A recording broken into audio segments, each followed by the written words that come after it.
One of the most remarkable facts about modern physics is that, in contrast to scientists of bygone days, modern science believes that the universe is not eternal in the past, but had a beginning a finite time ago.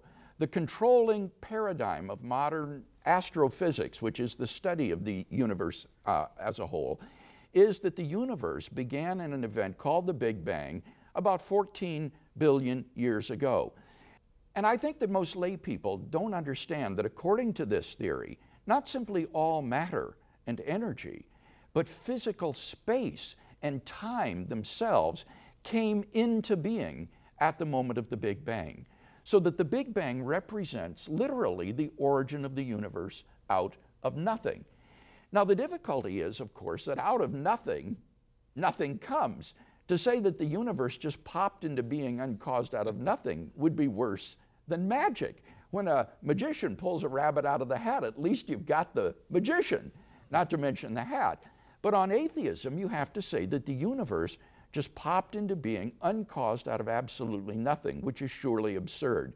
So that it seems to me far more rational to say that there is a transcendent cause of the universe which brought it into existence. You've got a great illustration of what you're talking about using a balloon. It's very important to understand that on the Big Bang model, the theory is not that the material universe is expanding into a pre-existing empty space. Rather, according to this model, space and time themselves come into being at the Big Bang. And a very good way to visualize this is by imagining a balloon with buttons pasted onto the surface of the balloon. Now, the buttons are glued in place, so they don't move relative to the surface of the balloon. But as you blow up the balloon, the buttons will get further and further and further apart because the surface of the balloon is expanding. Now, the surface of the balloon is just like our three-dimensional space. As space expands, the galaxies get further and further and further apart. Now, this has the radical implication that as you trace the expansion back in time, they get closer and closer and closer together until at some point in the finite past, the entire universe is contracted down to a single point before which it literally did not exist.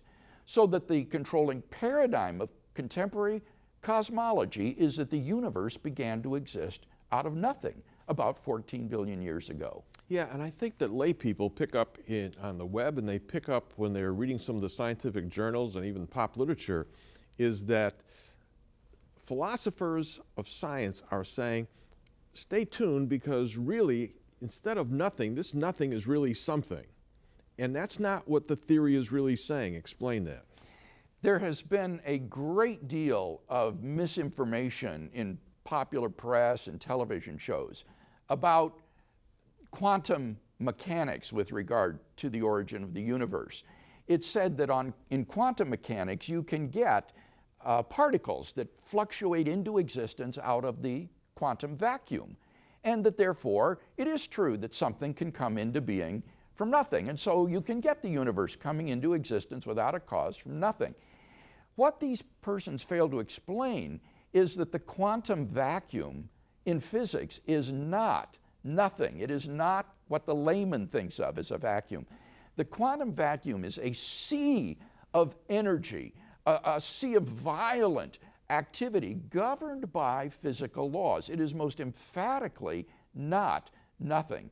So that even if the early stages of the universe during the first split second of its existence is characterized or described by a quantum mechanical vacuum, that is not the origin of the universe out of nothing. And the point is that that quantum vacuum state cannot have persisted to infinity past. It had a beginning, and therefore we're thrust into the question of why did the origin of the universe occur? What brought the universe into being?